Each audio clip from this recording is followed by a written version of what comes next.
Hey, my friend Erika Andiola from Our Dream. Thanks for stopping by my office today. Thank you for having me. Excited to be here. Well, Erika, I gotta tell you, you gave me a little bit of a scare because a few weeks ago, I was told that as a matter of conscience and as a matter of your conviction, that there must be immigration justice, that you ended up getting arrested over the course of the weekend. Many of us who know about your work, we admire you, but we were worried about you. Yeah. What, you know, what made you feel that you needed to make that personal sacrifice in order to try to bring attention to immigration justice or injustice? I think for me, it's important to show the urgency of the moment. And I think Dreamers already have the American support. We have more than 80% of Americans have said that they support Dreamers. Right. I think a majority of members of Congress support Dreamers. It's a bipartisan issue. But I think that there wasn't yet the urgency that was needed. Right. And I think, through the DACA fight and the DREAM Act fight from 2010, we showed that when we showed courage and when we really showed people what can happen to us, through civil disobedience or through ways of, getting people to understand that at this moment, if they take my DACA away, I could end up in jail and I could end up eventually in detention. Mm-hmm. And it's risky, it's scary, but I think some of us are ready to, to show that moral dilemma through putting our own bodies in the line. And so, I did it. It's my third time getting arrested. This time around, we said, we're not gonna leave the jail until, this happens. How long were you in jail? I wasn't there for 6 days. That's a long time to be in jail. For me, it wasn't just the fact that I was inside of this terrible place that nobody wants to be in, but it was also not knowing what was going to happen since they cut my communication with anybody after that. Right. So for about 4 or 5 days, I didn't know whether I was going to be transferred into the detention center or if I was going to be released with the rest of my friends. And so, but also it got me thinking and made me really humble to know and understand that that happens to people every day who are undocumented. They go in there in jails and they never know if they're going to come out or if they're going to be transferred into a detention center. Well, we just heard about Jorge Garcia, lived in the United States for 30 years, has children born here, right. And they deported him. That's right. There's stories all over this country like this. There have been DACA people who've been deported. I really see you and the people you work with every day as, the modern manifestation of the civil rights movement. Mm-hmm. I mean, we see these black and white grainy pictures of Martin Luther King getting arrested, and we think to ourselves, wow, what heroic, sacrifice. Well, the truth is it's going on right all around us every day. Mm-hmm. And you are the vanguard of that. How do you see your fellow activists? Because you're one among many. You're one of the bigger voices, but you do have people who you work with. How do you see them in the struggle you guys are in right now? Yeah, I mean, first off, I've always been inspired by the civil rights movement, and actually, that tactic of going into a jail. I actually read about it. Through the civil rights movement, when students, first, Dr. King, was in a jail. He did write a letter, explaining why he was doing what he was doing. Letter from Birmingham jail. And he was criticized, and yes, he was. He wrote that letter because he wanted to tell those folks who were criticizing him, "This is why I'm doing this." And eventually he organized tons and tons of young people who said, we want to do this too. And they started doing those jail strikes or the hunger strikes inside of the jails. And, for us, it was that inspiration from the civil rights movement, MLK and SNCC and the young people who were doing this. And also, the inspiration of our current, for me, my current heroes, which are a lot of dreamers who are putting themselves in the line, understanding that they have a lot to lose. And so it's definitely right now that moment that, we should be inspiring more young people, not, put them down and say your ideas are crazy. Obviously, nonviolent ideas, at this moment are things that we can work and that we can really, again, push this country forward, in many ways. We can also be here in Congress lobbying our senators and our members of Congress, but we can also be in the streets, and we can also be doing other tactics to show that moral imperative, or that moral dilemma that we're going through in this moment. How would you define the moral dilemma that we're in? I'm glad you're using moral language, because that's how I feel it is. Talk to me about the moral dilemma that we are facing as a country if we do not bring justice to the dreamers. Yeah, I mean, just the fact that we have a president who, just the fact that we have this president is not something that this country should be putting up with, Right. But I think it's also the 11 million people in this country who are undocumented. We are able to provide, a huge boost to this nation in terms of economic power. No question.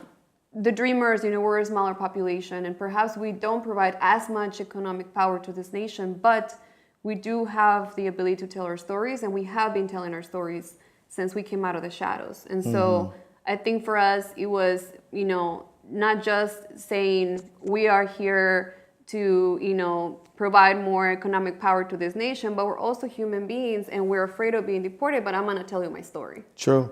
And we were able to get more and more Americans to hear us, to understand us, and to feel compassion and really start actually caring for dreamers. Sure. So it's really been our goal, and I think right now we have seen that there's a lot of support around our issue and our stories. It's just really translating them into action in Congress, and that's why we're still here fighting, and we're hoping that this week, we can make something happen and finally pass the DREAM Act. It's been almost a decade since we were trying. Well, to me, the moral dilemma is this.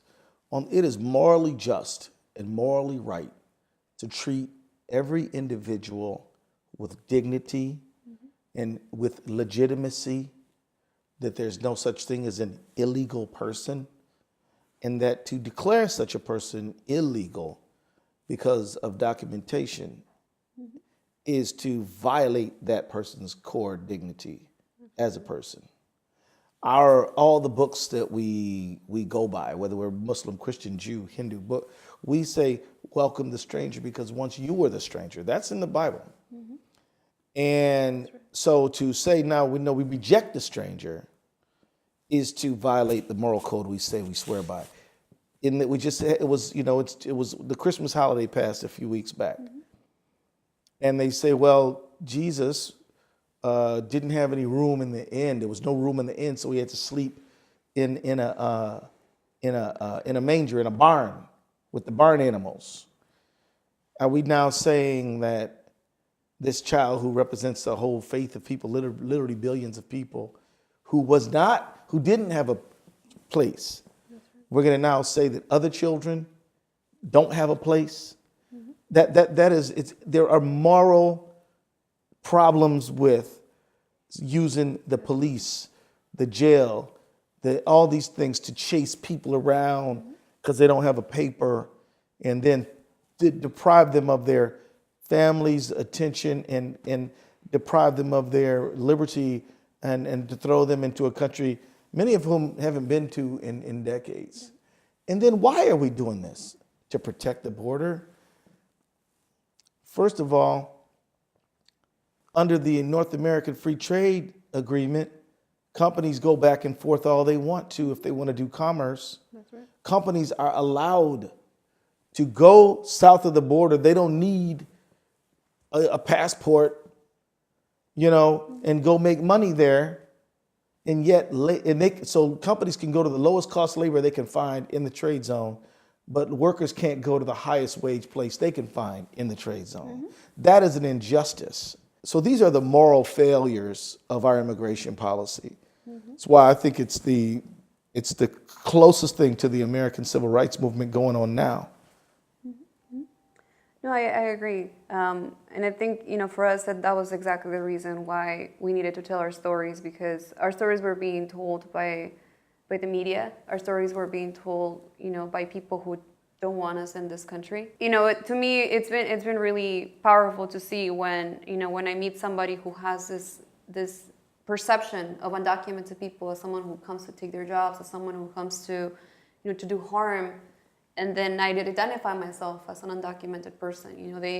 It's just incredible to see the way in which they shift their perception towards me and towards people like myself. And so, I think we need to keep telling that story, which is the real story. The real story. We need to fix right now, we need to stop the bleeding, which the bleeding is, a lot of dreamers right now are really concerned of what's going to happen to their lives. Yeah. We need to stop the bleeding, meaning that we need to stop, raiding homes like mine, start raiding workplaces. You want to talk a little bit about that?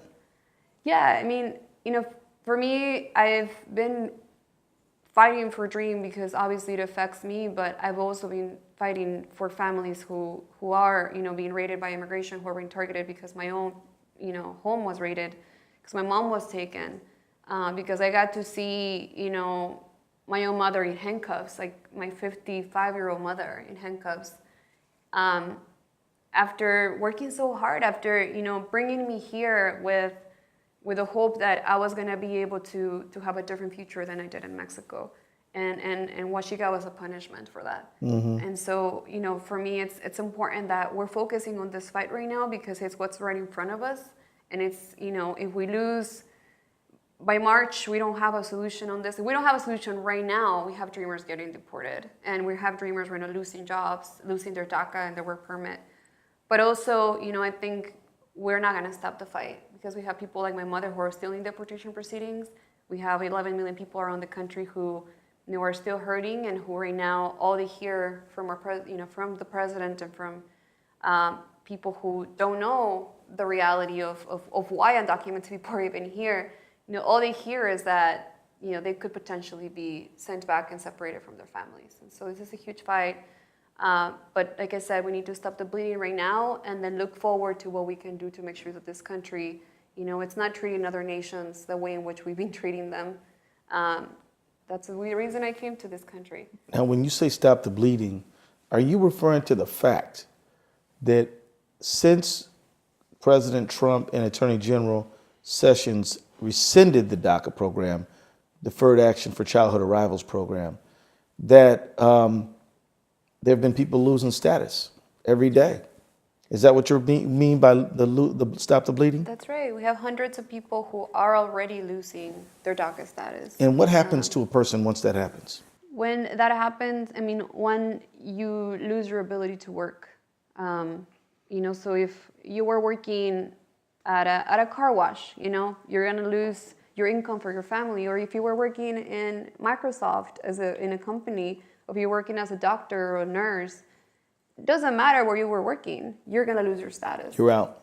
And you can no longer work legally. And there are people doing all those things. Absolutely. We have people on the farms, we have people in the hospitals, we have people in tech companies all over the nation. And so, it's frustrating because you work so hard. Any American, who wants to keep their job understands that they have to work really hard, or who wants to, go to college or do what this country tells you that it's the right thing to do to keep moving forward, and all of a sudden you hit a roadblock. It's hard. It's devastating, and not only that, but also you lose your ability to work. You lose your ability to drive, your driver's license, and you have now a way to be deported. The government has our information. There's millions of people in this country who are in the shadows, who are not out there, giving their information to ICE or to DHS. We've given our information. Right. Our fingerprints are there. Everything is there. In order to be in the DACA program, you have to have provided that. Absolutely. They have every piece of information. You have to have had a clean record. We went through an FBI background check. They know you're not dangerous to the country. They know exactly who we are. And that's to prove that, people, or this government knows exactly who we are, and that, we are not going to be a danger to anybody. But not only that, it's also on the flip side, the government has our information. And so we want to make sure that, we do have this protection for dreamers, that it's permanent, and that we make sure that if we run out of our DACA, nobody's going to come knocking on our doors trying to take us and at the same time taking our families if they're there. So, was there something going on wrong with the DACA program when Attorney General Sessions and President Trump rescinded the program in September? No, I mean, the DACA program in It was going along? where there was nothing wrong with it, but also, you know, I think in my view, this was a political move. And unfortunately, you know, Trump was elected, or Trump basically said, you know, this is what I'm going to do when I get into office. This is the first thing I'm going to do. And so it wasn't because it was the right thing to do for America. It was because it was the right thing to do for himself and for his political, you know. So the capital. crisis that we're in now, in terms of we got to pass a DACA bill, we got to pass a DREAM Act. We didn't have to be here, is what you seem to be saying. This is a created crisis. That's right. And the issue right now is that, you know, there's a back and forth between Trump, you know, blaming Democrats or, you know, back and forth. But the fact is, we have to name it as it is. Trump ended DACA. Trump and Sessions came out and said the program is over. It's ended in March. You know, it's going to be over. Congress now has to do this. They did it. Now, we need to make sure that, you know, Democrats and Republicans who say they support us come together and use this moment to protect dreamers and to have, you know, permanent protection for all of us, to pass the DREAM Act. And we will have a lot to lose if it doesn't happen. And this is a moment we can make it happen. So, Erika, you know, they say that 6,000 Latinos turn 18 every day. It's not just in Arizona and Texas and California and New Mexico. It's in North Carolina, Connecticut, Minnesota, all over the country, really. As your generation has been politicized with this DACA fight, what does that mean in terms of civic engagement and leadership? What does it mean for the future? Well, my hope is that we can wake up and see that we have power and that our community has power. And the fact that, you know, we allowed for somebody like our current president to win, you know, I think it should be a wake-up call. Right. And that we have to be in the streets right now, and then we have to go into the polls and then go back to the streets again. Oh, yeah. And I am hoping that, you know, we can motivate and we can inspire more and more young Latinos and young people of color overall to be civically engaged year round. You know, it's not everybody's as crazy as me and going into jail for 6 days. I think you don't have to. You have to, you know, just make sure that you are going into the polls and that you get engaged at the local level to make sure that those people that you elect are also listening to you. And then it comes again, go vote again, and it's just a cycle, but that's how we're going to win. That's the only way we're going to win. Erika Andiola, everybody. Thank you. Thank you. Take care.